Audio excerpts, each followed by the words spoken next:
I was 32 when I got asked to do a recording at Trident, and it was for a singer-songwriter called David Bowie.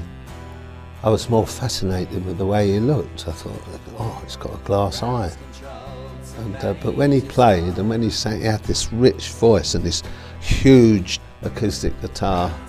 And yeah, and I thought how much like Peter O'Toole he looked. Take your protein pills and put your helmets on. I was booked by Gus Dudgeon, who was the producer. Tony Visconti had asked him to produce a record, and it was late 60s, and he booked me because I had a stupid name, and he said, with a name like Herbie Flowers, we've got to be in with a shot here. We probably recorded 4 tracks in 3 hours that morning, and then somewhere else.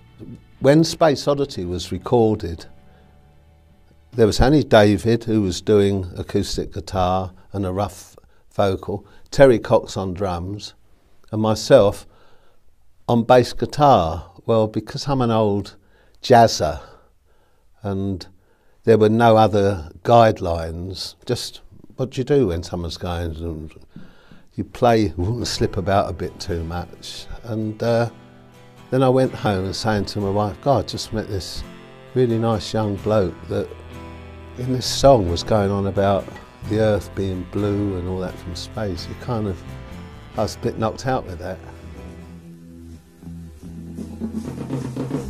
Ground control to Major Tom. Ground control to Major Tom. Take your protein pills and put your helmet on. 10. Ground control to Major Tom. 8, 7, 6. Commencing countdown, engines on. 3, 2. Check ignition and may God be with you.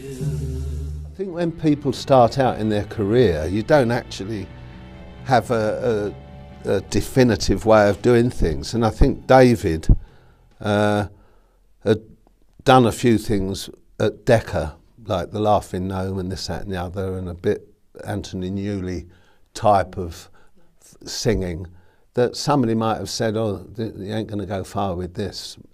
And just before that, a couple of years before that, had been the White Album, the Beach Boys' Pet Sounds, and all this lovely kind of orchestrated, adventurous sounds that not just David, he probably knew that all the time, but producers like Visconti and Gus Dudgeon actually saying, I've got freedom here.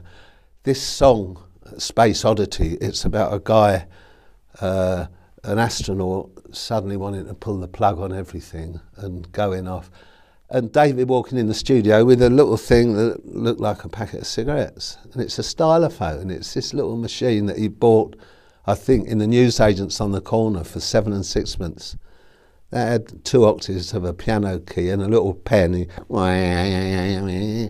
And they used that on the record. What a marvellous opportunity. But you could only use that kind of instrument once. And then you've got to find another sound to be different, otherwise they say they're copying so-and-so. But I think everything David's ever done is totally different. Now it's time to leave the capsule if you dare. This is Major Tom to ground control. I'm stepping through the door.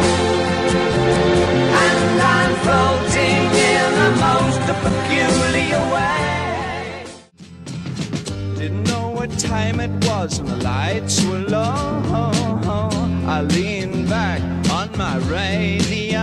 If you're a little bit different, you probably might stand a little bit more of a chance of finding a little niche in the business, as Mr. B has done. The biggest, change what you are and who you are, and have this grand vision and this great literary talent.